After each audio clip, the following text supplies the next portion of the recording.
Muito bem, pessoal. Sextamos, dia 21 de outubro. Vamos lá, mercado respondeu bem aí essa semana. A Ibovespa fechou com uma variação aí positiva de 7% aproximadamente, né?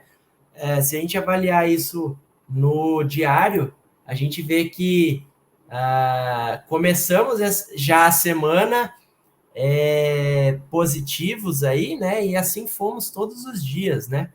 Inclusive respeitando em muito a média de 40 períodos aí, que inclusive combina com a retração de 50% de Fibonacci que a gente já havia falado na última semana. Então, bom, uma vez que nós tivemos o rompimento, né, dessa dos 100%, nós podemos projetar aí um valor esperado aí na região dos 125 mil para o Ibovespa, tá? Obviamente que deve aí respeitar, oscilar, claro, ao longo dos dias. O mercado não sobe todo de uma vez, mas ainda assim, esse é o alvo, a não ser que a gente volte a ter uma recontagem e aí o cenário para baixa, se isso começar a acontecer, poderia ser novamente aí na região dos 112 mil, tá? Que seria a retração de 61,8, ok?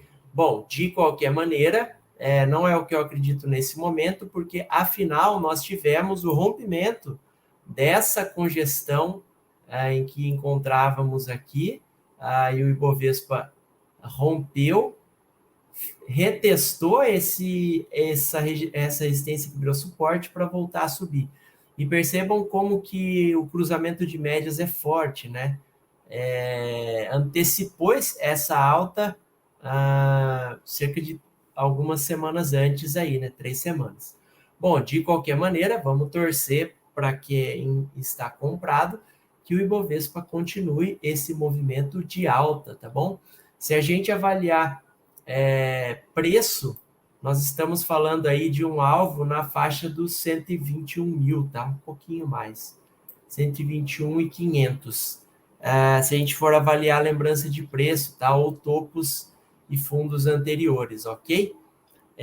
Bom, de qualquer maneira, vamos avaliar aí os setores. Naturalmente, o índice financeiro, ele acaba puxando bastante o Ibovespa pela composição dos papéis que nele estão e que estão também na composição do Ibovespa. É um cenário bastante positivo e a gente teve um rompimento do último topo histórico.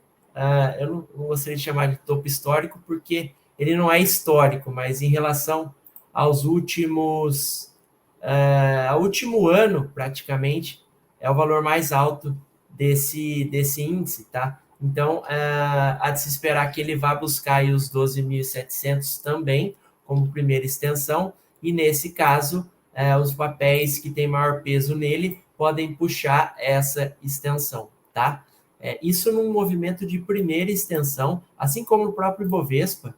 Se a gente traçar o Fibonacci aqui, a gente tem um movimento 1 sendo feito aqui, um movimento 2 retraindo até 50%, e o movimento 3 com primeira expansão até 125, e com boas chances aí de chegar a 130 e posteriormente a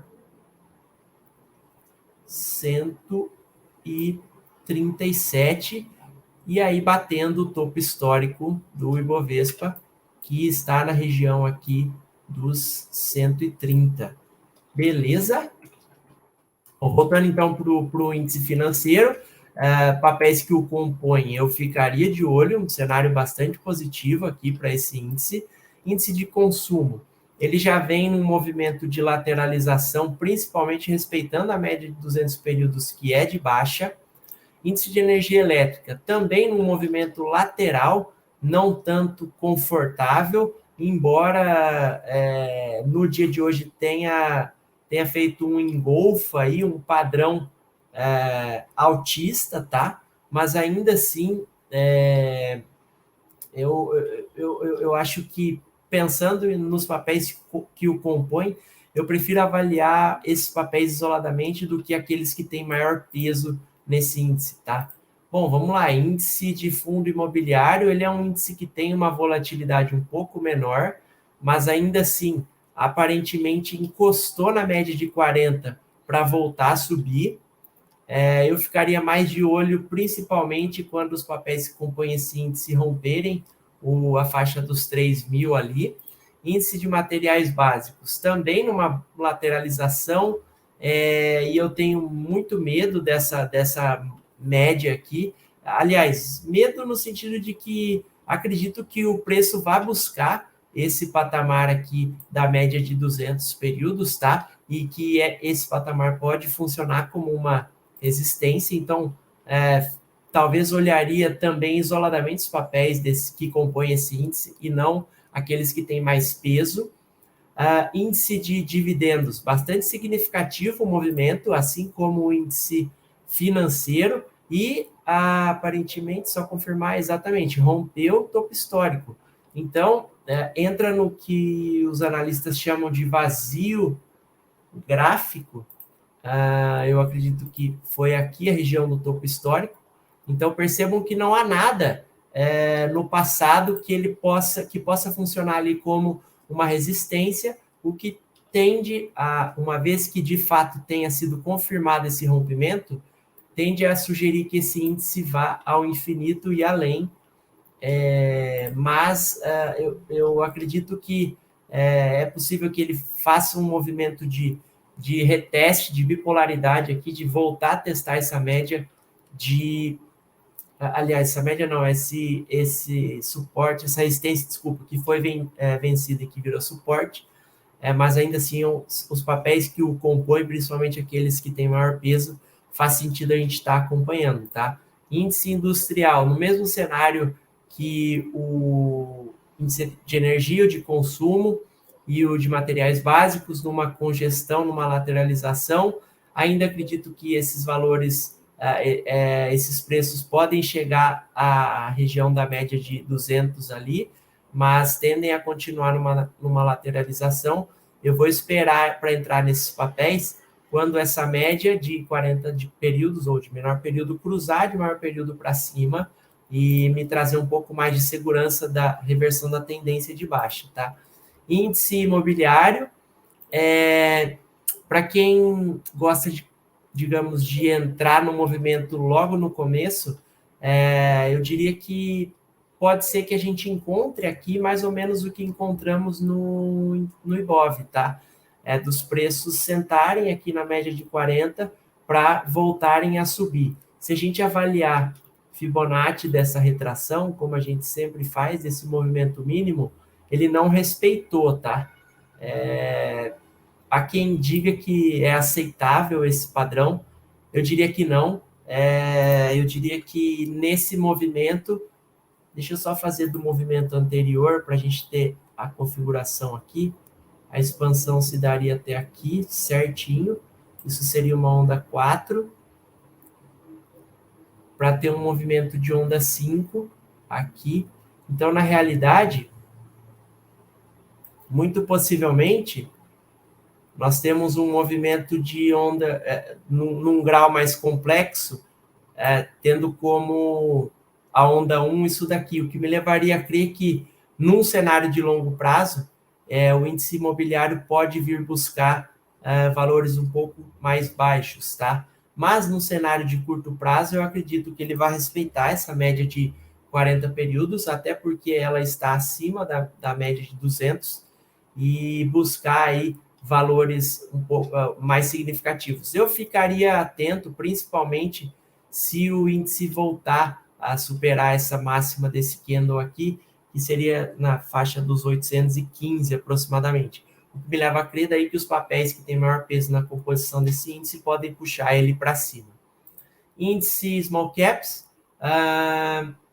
num cenário que pode permanecer assim por mais tempo, mas vale lembrar que a média de menor período já cruzou de maior período. E se a gente fizer a Fibonacci desse último movimento, nós temos uma resistência bem na retração de 50, o que pode também nos levar a um cenário de onda 3, tá? Mas ainda assim, se quiser ter um pouco mais de segurança, eu acho que vale aguardar eventualmente até o rompimento desse topo aqui para entrar nos papéis que compõem esse índice, ou então esperar romper a máxima desse dia de hoje ou a máxima da semana, que vai, na realidade, conjuminar com a máxima do dia de hoje. Então, uma vez que o candle, cada candle desse representa uma semana, uma vez que o candle romper a máxima de 2.303,27, acompanhar o movimento aí no diário para buscar aí ter como alvo, voltando aqui, para buscar e ter como alvo a expansão de Fibo desse último movimento, me levaria a crer que é algo ao redor aí dos 2.500, tá? Índice de utilidades, esse também vem num movimento muito legal, muito bonito, e eu diria que ainda mais nessa semana, né? Pirulitão verde aí, justificando uma alta significativa aí. Eu diria que a gente pode ter iniciado a onda 3 desse último movimento, sim, e eu buscaria aí como alvo os 10.200, 10 mil por ser um número redondo, tá? Dos papéis que compõem esse índice com maior peso, eu acompanharia também. Beleza, acho que é isso. A gente volta a conversar na próxima semana. Um abraço a todos.